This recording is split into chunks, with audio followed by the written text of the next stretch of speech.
قربان جاؤں زمانہ سارا سو جاتا لیکن آمنہ کے لال مصلی بچھا لیتے. دنیا سو گئی ساری، سب سو گئے، جو خدام تھے وہ جو غلام تھے وہ سو گئے. صحیح مسلم نے لفظ ملیں گے، سیدہ پاک فرماتی ہیں او میرے نبی کے غلاموں، میں نے یہ رنگ بھی دیکھا ہے کہ حضور نے اتنا کھڑے رہے، اتنا قیام کیا کہ مقدس پیروں میں ورم آ گئے، سوج گئے پیر. اور ساری رات ہی حضور نے نماز پڑھی اور ایک ہی آیت بار بار دہرائی. مسجد نبوی میں بلال حبشی نے فجر کی اذان دے دی اور حضور ابھی مصلی پہ تھے. کریم فارغ ہوئے، میں نے عرض کی یا رسول اللہ صلی اللہ علیہ وسلم، آپ کے تو صدقے اللہ اگلے پچھلوں کے گناہ معاف کرے گا. تو حضور نے فرمایا عائشہ تم نے گنوایا ہے نا میرے اللہ کی مجھ پر کتنی رحمت ہے. افلا اکون عبدا شکورا، فرمایا اگر اس نے اتنی نعمتیں دی ہیں تو کیا میں اس کا شکر گزار بندہ نہ بنوں؟ میں شکر گزار بندہ نہ بنوں اس کا؟ پھر اگر اتنی نعمتیں اس نے دی ہیں، مجھے اتنا نوازا ہے، تو پھر میں اس کے سامنے سجدے نہ کروں؟ او میرے بھائی، بڑے قابل فخر لوگ ہیں ہم کہ ہم نبی پاک کے غلام ہیں. ہم قابل فخر ہیں کہ نبی کریم کے غلام ہیں. کیا کبھی اس غلامی کے شکرانے میں بھی 2 نفل پڑھے کہ یا اللہ تیرا شکر ہے تو نے ہمیں حضور کا غلام بنایا ہے؟ یاد رکھیں کہ اپنی روحانی زندگی کو آباد کریں، استغفار پڑھیں، تسبیحات کریں. حضرت عبداللہ ابن عمر کو نبی پاک نے فرمایا تھا راجل صالح، یہ نیک بندہ ہے، یہ متقی آدمی. حضرت عبداللہ ابن عمر رضی اللہ تعالیٰ عنہ سیدنا فاروق اعظم رضی اللہ تعالیٰ عنہ کے صاحبزادے ہیں اور ان کی ہمشیرہ سیدہ حفصہ رضی اللہ تعالیٰ عنہ حضور کی زوجہ محترمہ. ایک دن اپنی ہمشیرہ سے کہنے لگے کہ نبی کریم صلی اللہ تعالیٰ علیہ وسلم گھر میں آئے نا، اور اگر حضور غم امت میں پریشان نہ ہوں، طبیعت کو حشاش بشاش دیکھو، تو ذرا پوچھنا تو صحیح حضور کا میرے بارے میں کیا خیال ہے. حضرت عبداللہ ابن عمر رضی اللہ تعالیٰ عنہ کے بارے میں پوچھا تو سیدہ فرماتی ہیں کہ نبی کریم صلی اللہ تعالیٰ علیہ وسلم نہ زیر لب مسکرائے اور فرمایا حفصہ تیرا بھائی ہے تو اچھا، لیکن میں نے سنا ہے کہ عشاء کی نماز پڑھتا ہے تو فجر تک سویا ہی رہتا ہے. او نوجوانوں، 10 بجے تک سونے کی بات نہیں ہوئی، 9 بجے تک سونے کی بات نہیں ہوئی، 11 بجے اٹھنے کی بات نہیں. حضور فرمانے لگے میں نے سنا ہے کہ عشاء کی نماز پڑھ کے سو جاتا ہے اور فجر تک سویا ہی رہتا ہے، اسے چاہیے کہ تہجد کے وقت اٹھا کرے، اللہ کی بارگاہ میں حاضر ہوا کرے، آہوزاری کرے، سجدے کرے، عبادت کرے. اٹھتا ہے اور فجر میں جا کے اٹھتا ہے. حضرت جناب حفصہ رضی اللہ تعالیٰ عنہ کہتی ہے میں نے جناب عبداللہ ابن عمر کو پیغام دیا اور میں نے کہا میرے جوان بھائی سن. نبی پاک نے فرمایا ہے تو اچھا پر تہجد میں نہیں اٹھتا، نفل نہیں پڑھتا. او میری ملت کے جوانوں، مزہ نہیں آ جاتا جب ساری دنیا سوئی ہو، ساری دنیا، اور بستر بھی گرم ہو اور نیند بھی پورا غلبہ کر رہی ہو، اور اچانک گھنٹی بجے دماغ میں، آنکھ کھلے، گھڑی پہ نظر پڑے، 3:30 4 بجے کا پیغام گھڑی بتائے، اور کوئی چڑھتی جوانی والا اٹھ کے وضو کرے، اور جب وہ مصلی کھول کے بچھائے تو مدینے والے محبوب کہتے ہیں کہ ہر نماز پہ رب ثواب دیتا ہے، اور جو اٹھ کے تہجد کی نماز پڑھے اسے دیکھ کے تو رب مسکراتا ہے، جو اس کی شان کے لائق ہے، جو اس کی شان کے لائق، وہ مسکراتا ہے، خوش ہوتا ہے کہ میرا بندہ تہجد میں اٹھ گیا، وہ مسکراتا ہے. کاش ہماری صبحیں کبھی اپنے مالک کے نام ہو جائیں. رسول کائنات نے فرمایا، رب کریم فرماتا ہے جب میرا بندہ ہاتھ اٹھاتا ہے نا تو مجھے حیا آتی ہے کہ میں خالی کیسے لوٹا دوں اس کے. اتنے بڑے بادشاہ کی بارگاہ میں اپنی روحانی زندگی آباد کریں، اپنے مصلی کو وقت دیں، اور دنیا سے چھپ کر اس موبائل کو بند کر کے اور اپنے آپ سے بھی چھپ کے اور تنہا ہو کے چھپا کے سارا کچھ اپنے آنسو اپنے رب کی بارگاہ میں پیش کریں، اس کے حضور حاضری دیں۔ سنو نا ترمذی کی حدیث، اور اسے یاد رکھنا، نبی پاک علیہ السلام نے فرمایا اپنے دکھ لوگوں کے سامنے نہ بیان کرنا، سیٹھوں نوابوں کو نہ بتاتے پھرنا، دنیا داروں کے سامنے جا کے نہ رونا کہ میں تکلیف میں ہوں۔ پر میں اگر دنیا داروں کو دکھ بتاؤ گے رب تمہیں کبھی غنی نہیں کرے گا، اور لوگ ہیں کہ الٹا مذاق اڑائیں گے۔ آپ کی جس سے بڑی پکی یاری ہے نا، پکی، لوگوں کی تعلقات آپ کے ساتھ تب تک ہیں جب تک آپ ان سے کوئی ضرورت وابستہ نہیں کرتے۔ کریم ابو فرمانے لگے بندوں کے سامنے دکھ نہ بیان کرنا، اللہ تجھے کبھی غنی نہیں کرے گا۔ تو اپنے دکھ اپنے رب کو بتا، تو دعائیں مانگ، تو اس کی بارگاہ میں حاضر ہو، تو اس کے حضور عرض کر۔ فرمایا اپنے دکھ اپنے رب کو بتا، وہ جلدی کرے یا دیر سے کرے تجھے ساری دنیا سے بے نیاز کر دے گا، تجھے کسی کا محتاج نہیں رہنے دے گا۔ حضرت ابو الحسن رحمۃ اللہ تعالی علیہ حضرت معاذ ابن جبل رضی اللہ تعالیٰ عنہ کے پاس بیٹھا کرتے تھے۔ فرماتے ہیں ان سے جو پیار بڑھا تو پھر میرا مصلی سے بھی بڑھ گیا۔ تابعی ہیں، فرماتے ہیں صحابی رسول سے محبت ہوئی تو ذکر سے بھی ہو گئی، پھر درود شریف سے بھی ہو گئی، محبت ان سے بڑھی تو پھر اللہ نے مسجد کا پیار بھی بڑھا دیا۔ آپ فرماتے ہیں کہ میری ہر وقت طبیعت چاہتی تھی کہ بس اللہ اللہ کروں، بس اللہ اللہ کروں، بس نہ میں ذرا تھوڑی جان چھڑاؤں لوگوں سے، کو 10 منٹ ملے تو میں کچھ 4 نفل پڑھ لوں، میں تھوڑا سا نہ بچوں لوگوں سے، اور مجھے تسبیح ملے تو میں نہ کچھ 400-500 دفعہ استغفار پڑھوں، سبحان اللہ، الحمدللہ، اللہ اکبر، لا حول ولا قوت الا باللہ، میں نہ تسبیحات پڑھوں۔ فرماتے ہیں کہ بچے تھے گھر میں 6-7، غربت تھی، کام ملتا کوئی نہیں تھا، اور میں کام چور نہیں تھا، کام ڈھونڈتا تھا، پر اللہ کی قدرت کے کام نہیں ملتا تھا۔ فرماتے ہیں کہ میں نے ایک دن اپنی اہلیہ سے کہا کہ آج میں پھر جاتا ہوں کام ڈھونڈنے، تو میری بیوی بڑی فرما بردار تھی، پر اس دن نہ غربت کے ہاتھوں تنگ آ کے کہنے لگی آج نانا کوئی تو چیز لے کے آیا، تو مجھ سے بچوں کی بھوک نہیں دیکھی جاتی، یہ سب روگاں دا روگ محمد جس دا نام غریبی، کنڈ بلا کے لنگ جاندے نہیں دوست یار قریبی، آج نہ کچھ لے کے آیا تو میں بچے لے کے چلی جاؤں گی۔ شیخ فرماتے ہیں کہ میں بڑا پریشان گھر سے نکلا، پر میں نے صبح سے لے کے زور تک کام ڈھونڈا، کام ملا کوئی نہیں، تو میرے دل میں خیال آیا چلو کام نہیں ملتا تو اللہ اللہ تو کرے نا، چلو بندوں کی مزدوری نہیں ملتی تو رب کریم کی عبادت ہی کرتے ہیں۔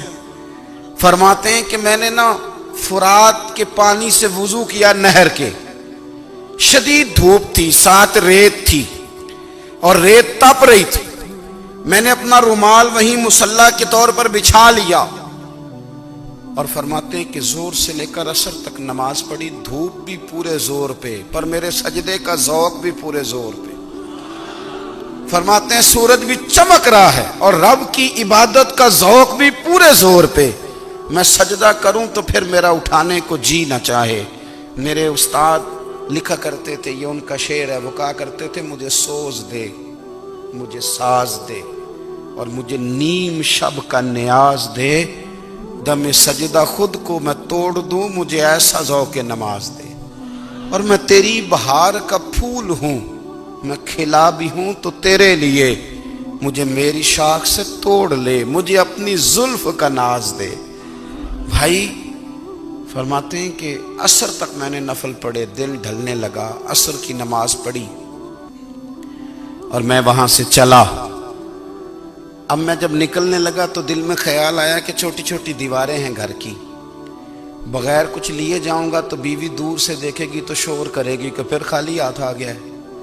کہتے میں نے اپنی اسی رومال میں جس پہ میں نے نماز پڑھی تھی نا، رومال میں کی آخی دے پنجابی جو صافہ کہتے ہیں، اسی میں نا میں نے کچھ ریت بھر لی کہ وہ دور سے دیکھے گی تو سمجھے گی کچھ لے کے آیا ہے، چلو جا کے اسے بتا دوں گا کہ آج پھر مزدوری نہیں ملی۔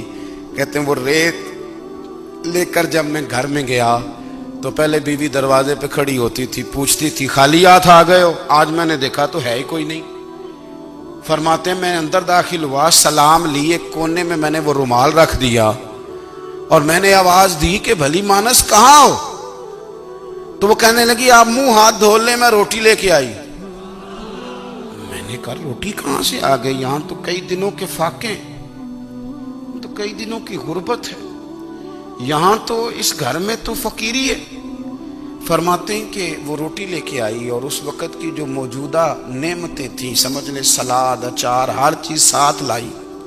میں نے کہا کہ بچے کہاں گئے؟ کہنے لگی وہ کھانا کھا کے کھیلنے گئے, آپ کھانا کھا لیں آ جاتے. کھانا اس نے چن دیا. میں نے حیرت انگیز لہجے میں ساری نعمتیں اپنے دسترخوان پہ دیکھ کر کے بیوی سے پوچھا یہ کہاں سے آیا کھانا؟ بچوں کو تو نے کہاں سے کھانا کھلایا؟ یہ سارا کچھ کیسا ہے؟ کہنے لگی پتہ نہیں آج آپ کس کریم کی مزدوری کرنے چلے گئے تھے, پتہ نہیں کس کریم کی. میرے گھر میں تو اتنی نعمتیں آئی ہیں کہ مجھ سے سنبھالی نہیں جا رہی, اتنا اناج ہے, اتنا گندم ہے, کس کریم کے دروازے آج چلے گئے تھے؟ یہ کہتے کہتے وہ اٹھی اور اٹھ کر کے کہنے لگی پہلے ہی بڑا کچھ آیا تھا, اب کیا لے آئے ہو؟ اور جا کر کے نا اس نے وہ ریت والا رومال کھولا. کہنے لگے میں تو لے کے آیا تھا ریت, تو میرے رب نے اسے بھی سونے اور ہیرے بنا دیا تھا.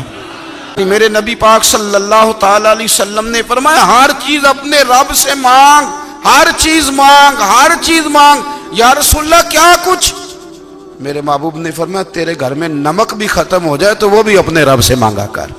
تو مانگنا, وہ تجھے دے گا, تو اس کی بارگاہ میں کشکول طلب دراز تو کرنا. ایک بزرگ فرماتے ہیں میں نے دعا مانگنے کا طریقہ اپنی بیوی سے سیکھا. دعا مانگنے کا طریقہ اپنی, سیکھنے والے تو اپنے بچوں سے بھی سیکھ لیتے ہیں, سیکھنے والے تو ہر ایک سے سیکھتے ہیں. وہ کہتے ہیں میں نے دعا مانگنے کا سلیقہ اپنی بیوی سے سیکھا ہے. حضرت وہ کس طرح؟ فرمانے لگے میری بیوی نے نا مجھے کوئی کام بتایا, کچھ پیسوں کی ضرورت کے لیے کہا, تو میں نے اسے کہا کہ بھئی ابھی میرے پاس نہیں ہے, کچھ دنوں میں آتے ہیں تو میں دے دوں گا.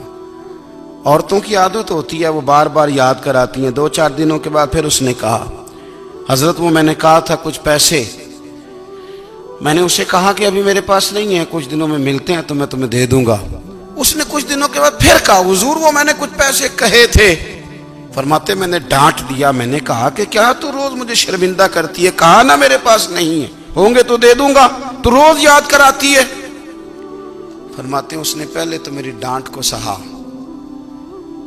پھر میرے سخت جملوں نے اس کی آنکھوں میں آنسو پیدا کر دیے, پھر اس نے اپنے آنچل میں اپنے اس دکھ کو سمیٹا, اور پھر اس نے ایک جملہ کہا تو میں رو پڑا اور مجھے اپنے رب سے مانگنے کا طریقہ آ گیا. مجھے کہنے لگی حضرت جی آپ نے ڈانٹ دیا, میں نے سہ لیا, پر آپ ہی میرے شوہر ہیں, بتائیں نا آپ سے نہ کہوں تو میں کس سے جا کے کہوں. فرماتے ہیں میں رو پڑا اور میں کھل کے رویا اور میں تڑپ کے رویا, اور پھر میری سسکیاں بند گئیں. تو مجھے کہنے لگی آپ کو کیا ہوا؟ میں نے کہا مجھے بھی دعا مانگنی آ گئی ہے. جب میں اسے کہوں گا نا اللہ تو ہی میرا رب ہے, میں تجھ سے نہ کہوں تو میں کس سے جا کے کہوں؟ میں کیوں کسی بندے سے سوال کروں, میں کیوں کسی دنیا دار سے کہوں؟ میں تیرے بندوں کا, نیک بندوں کا وسیلہ لے کے, تیرے محبوب کی غلامی لے کے تیری بارگاہ میں آیا, تجھ سے نہ مانگوں تو کس سے مانگوں؟ سمجھ آ گئی ہے جب میں اس رنگ میں مانگوں گا تو پھر رب میرے اوپر بڑا ہی فضل فرمائے گا, وہ میرے اوپر بڑی رحمت کرے گا, وہ میرے لیے آسانیاں کرے. عزیز دوستو ہم اس طرح کرنے لگ گئے ہیں کہ ہم نے نا اپنے تعلقات پر اعتماد کرنا شروع کر دیا ہے.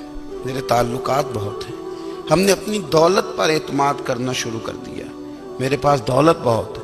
ہم نے اپنے علم پر, اپنی شہرت پر اعتماد کرنا شروع کر دیا ہے کہ میرے پاس فلاں چیز بہت ہے. یاد رکھنا جب بے نیاز اپنی صفت بے نیازی دکھاتا ہے تو بڑی بڑی دولتوں والے مجبور نظر آتے ہیں. بھائیو جب انسان کا رشتہ اپنے مالک کے ساتھ ہوتا ہے پھر تو غم بھی کچھ نہیں کہتے, پریشانیاں بھی کچھ نہیں کہتی, پھر تو زندگی صبر والی, پھر تو زندگی توکل والی, پھر تو زندگی بھروسے والی. پھر انسان اپنے آپ کو رسوا نہیں کرتا. دنیا داروں سے امیدیں اس کی ختم ہو جاتی، امیدیں اللہ رسول سے لگا لیتا ہے، مضبوط ہو جاتا ہے، مضبوط، طاقتور ہو جاتا ہے، خوددار ہو جاتا ہے، باوقار باعزت ہو جاتا ہے۔ حضرت عبداللہ ابن عمر رضی اللہ تعالیٰ عنہ حضرت عمر کے صاحبزادے ہیں، مکہ مکرمہ میں ان کی قبر ہے۔ میں نے جب انہیں پڑھا تو مجھے ان سے بڑا پیار ہو گیا، لیکن آپ کو پتہ ہے وہاں جا کے کسی شخص کا مزار تلاش کرنا یا پوچھنا ایک مشکل کام ہوتا ہے۔ تو ایک دفعہ میں مکہ شریف میں حاضر تھا، تو ایک گاڑی والا ڈرائیور مجھے کہنے لگا کہ مولانا میں آپ کو جانتا ہوں، مجھے آپ سے محبت ہے، ایک بات بتاؤں آپ کو؟ میں نے کہا بتاؤ۔ کہنے لگے حضرت عبداللہ ابن عمر کی قبر دیکھنی ہے۔ میں نے کہا یہ تو نہیں کہہ رہا، یہ کسی نے بندوبست کرایا ہے، یہ اللہ نے تیرے دل میں بات ڈالی ہے، یہ ہو گیا، تو لے چل مجھے۔ حضرت بہلول دانا رحمت اللہ علیہ بیٹھے تھے، تو ہارون رشید حج کر کے آ رہا تھا، تو رستے میں حضرت شیخ سے ملاقات ہو گئی، تو السلام علیکم کے بعد کہنے لگا حضور کوئی حکم ہو تو بتائیے گا۔ تو حضرت بہلول دانا فرمانے لگے تیرا رب کون ہے؟ اس نے کہا اللہ۔ تو فرمایا میرا کون ہے؟ کہا اللہ۔ فرمانے لگے تو بڑا ہی بیوقوف ہے، کیا تو یہ سمجھتا ہے کہ رب ہارون رشید کو تو دے گا اور بہلول دانا کو بھول جائے گا؟ تیرا بھی وہی رب ہے، میرا بھی وہی رب ہے، اس نے اگر تجھے دے کے آزمایا ہے تو ہو سکتا ہے مجھے نہ دے کے آزما رہا ہو، جب اس کی حکمت کے تقاضے ہوں گے تو عطا کرے گا اور دے گا، تو جا اپنا کام کر۔ بھائی اپنی روحانی زندگی، اپنی عبادات، اپنے وظائف، اپنے روزمرہ کے معاملات، اپنی دعائیں، اپنا استغفار، دیکھو کوئی مشکل کام تو نہیں، 2 رکوع ہیں سورہ واقعہ کے، اگر رات کو پڑھ لی جائے تو۔ میں کس طرح یہ بات بیان کروں کہ تعویذ بانٹنا آسان ہے اور وظیفہ بتانا مشکل ہے۔ سارا دن تعویذ بانٹیں تو لوگ لینے کو تیار ہیں، اور اگر آپ وظیفہ بتائیں تو کہتے ہیں تو مشکل کام ہے۔ او خدا کے بندے، اگر آپ کا تعلق قرآن پاک کے ساتھ مضبوط ہو، قرآن پاک کے ساتھ اگر آپ کا رشتہ ہو، لوگ سفارشیں ڈھونڈتے ہیں نا دنیا میں، کوئی تعلق مل جائے تو میرا کام ہو جائے، دنیا میں اتنا مشکل معاملہ ہے، آخرت میں مجھے بتائیے گا کتنا مشکل معاملہ ہوگا۔ میرے نبی پاک صلی اللہ تعالی علیہ وسلم نے فرمایا جو لوگ سورہ ملک پڑھا کرتے تھے نا، سورہ ملک، یہ سورت ملک قیامت میں ان کی سفارش کرے گی، اور اس طرح کرے گی کہ کہے گی اے اللہ یا اس بندے کو جنت میں داخل کر دے یا مجھے قرآن پاک سے علیحدہ کر دے، تو رب فرمائے گا جا اس کا دامن تھام کے اسے جنت تک پہنچایا۔ آپ بات کو سمجھیں، جب آپ کے تعلقات اپنے معاملات کے ساتھ مضبوط ہوں گے، یہ نبی کریم نے وعدہ کیا ہے کہ تو سورت واقعہ پڑھ تیرے گھر میں فاقہ نہیں آئے گا۔ حضرت عبداللہ ابن مسعود رضی اللہ تعالیٰ عنہ بیمار تھے، تو حضرت عثمان غنی رضی اللہ تعالیٰ عنہ تیمارداری کے لیے تشریف لے گئے، اور جا کر کے کہا کہ آپ بڑے بیمار ہیں، آپ کی بیٹیاں زیادہ ہیں، میں چاہتا ہوں کہ خزانے میں سے کچھ مدد کروں۔ تو سیدنا عبداللہ ابن مسعود رضی اللہ تعالیٰ عنہ اٹھ کے بیٹھ گئے اور کہنے لگے امیر المومنین، اللہ آپ کو میری طرف سے، میری بیٹیوں کی طرف سے بہتر صلہ دے، میری بیٹیوں کو کسی خزانے کی ضرورت نہیں، میں نے انہیں خزانہ دے دیا ہے۔ کہا جناب آپ نے کون سا خزانہ دیا ہے، میں آپ کے مالی معاملات کو جانتا ہوں۔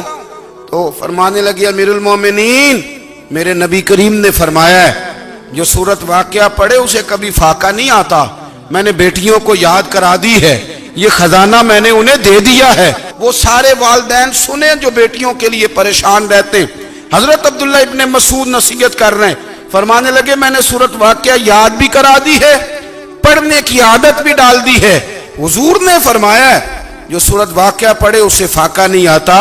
کہنے لگے چاند تو اپنی جگہ چھوڑ سکتا ہے، سورج گر سکتا ہے، تارے ٹوٹ سکتے ہیں، پر مدینے والے رسول کی بات غلط نہیں ہو سکتی۔ حضور نے فرمایا فاقہ نہیں آئے گا تو انشاءاللہ کبھی بھی نہیں آئے گا۔ کرنے کا کام یہ ہے کہ ہم اپنے معاملات، اپنی عبادات، اپنی دعائیں، کبھی 10 منٹ عادت ہو جائے نا دعا مانگنے کی علیحدہ سے رات کو۔ حضور نے فرمایا جو فرض نماز کے بعد دعا مانگے اللہ اس کی قبول کر لیتا ہے۔ نبی پاک صلی اللہ تعالی علیہ وسلم نے فرمایا اللہ مسافر کی دعا قبول فرماتا ہے۔ حضور نے فرمایا اللہ مظلوم کی دعا قبول فرماتا ہے۔ حضور نے فرمایا بیمار سے دعا کراؤ اللہ اس کی دعا قبول فرماتا ہے۔ میرے نبی پاک نے فرمایا ماں باپ جب بھی اولاد کے لیے ہاتھ اٹھائیں، ویسے تے بلے شاہ تو آسمانی اڈدیاں ہی پھڑ دیں، جڑا گھر بیٹھا انہوں بڑھیا ہی نہیں۔ حضور فرمانے لگے ماں باپ جب بھی اولاد کے لیے دعا فرمائیں اللہ ان کی دعا کو قبول کرتا ہے۔ آپ اپنا تعلق بنائیں، دعا کے ساتھ، عبادت کے ساتھ، مصلی کے ساتھ رشتہ بنائیں، استغفار پڑھیں۔ صلاح الدین ایوبی صلیبی جنگوں میں تھے، رات کو مسجد اقصی میں نماز پڑھی تو پریشان تھے۔ ایک بزرگ سے ملاقات ہوئی تو وہ کہنے لگے کہ آپ بڑے پریشان ہیں۔ کہنے لگے حضور پریشان اس لیے ہوں کہ پہلے ہی مسلمان کمزور ہے، اب میں نے سنا ہے دشمن کا ایک بحری بیڑا وہ جنگی سامان سے بھرا ہوا آ رہا ہے، تو اب ان کے پاس اور تلواریں اور نیزے آ جائیں گے، مسلمانوں کے پاس پہلے ہی وسائل کی کمی ہے، پریشان ہوں کس طرح کر کے مقابلہ کریں گے۔ یہ بات کہتے ہی صلاح الدین ایوبی نے بزرگوں سے کہا حضور آپ بھی دعا کرنا، دعا کی بڑی طاقت ہے۔ میرے نبی پاک نے فرمایا دعا مومن کا ہتھیار ہے، دعا مومن کا۔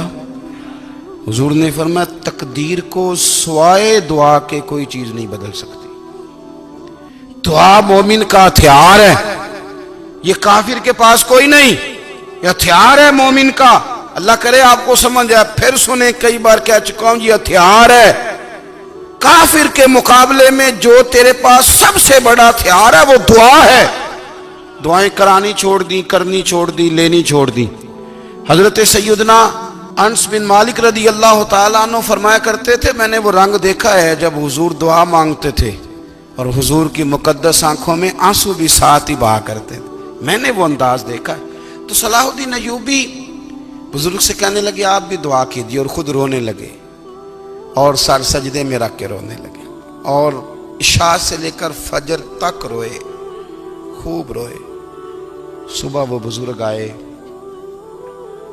تو صلاح الدین ایوبی کا خوبصورت اور ہنستا ہوا چہرہ دیکھا، کہنے لگے آپ بڑے خوش ہیں، رات تو میں نے بڑے روتے ہوئے دیکھا تھا۔ تو کہنے لگے حضور وہ جو بحری بیڑا آ رہا تھا نا وہ پانی میں ڈوب گیا ہے، اب وہ نہیں آ رہا، ابھی خبر آئی ہے تو میں بڑا خوش ہوں۔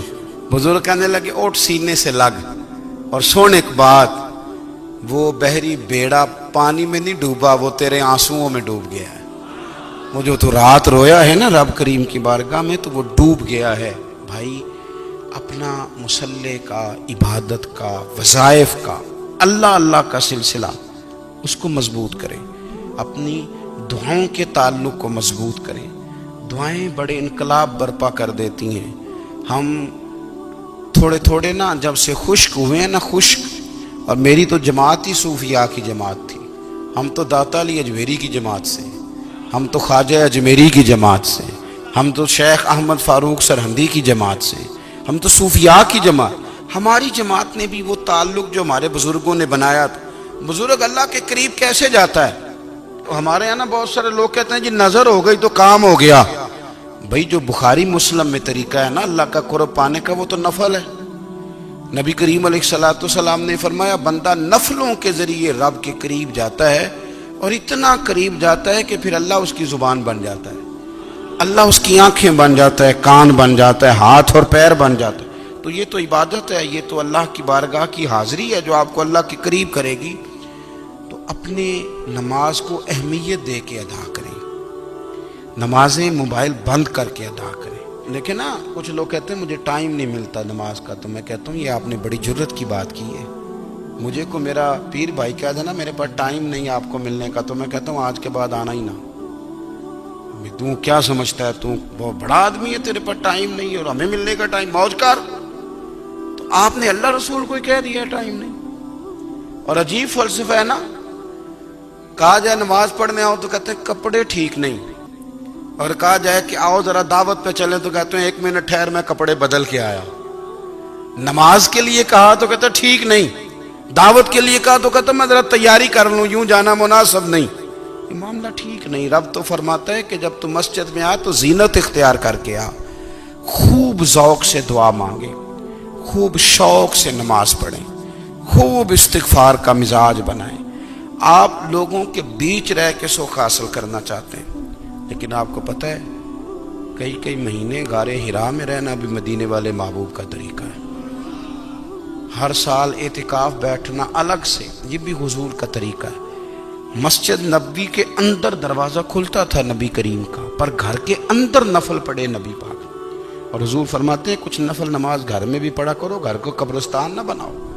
ہمارا گھر اللہ کے ذکر سے آباد ہوگا اگر ہم نماز پڑھیں گے نا۔ میں جب سنت پڑھنے کے لیے گھر میں کھڑا ہوتا ہوں تو میرا جو 2.5-3 سال کا بیٹا ہے نا، وہ بھی میرے ساتھ نماز پڑھنی شروع کر دو۔ اسے پتہ کوئی نہیں نماز کیا ہوتی ہے، لیکن وہ بھی نا سجدہ نہ بھی کرنا ہے تو ساتھ لیٹ ضرور جاتا ہے۔ پتہ چلا بچے لیکچر دینے سے نماز نہیں پڑھتے، نماز شروع کر دیں تو بچے بھی شروع کر دیتے ہیں۔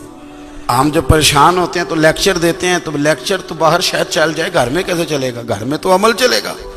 تو میرے عزیز، آج کے اس روحانی اجتماع میں ہمارے دوستوں نے جو محنت کی، ہم نے بار بار اپنی نیت سے پوچھا خدا ہمیں معاف کرے اگر کوئی ذاتی شہرت ہے، کوئی ہمارے ذاتی مفادات ہیں، رب ہمیں ہدایت دے۔ ہماری یہ خواہش تھی کہ روحانی اجتماع ہمیں تھوڑا سا اللہ اور اس کے رسول کے جانب مائل کرے، کچھ ہمارا رشتہ مصلی کے ساتھ مضبوط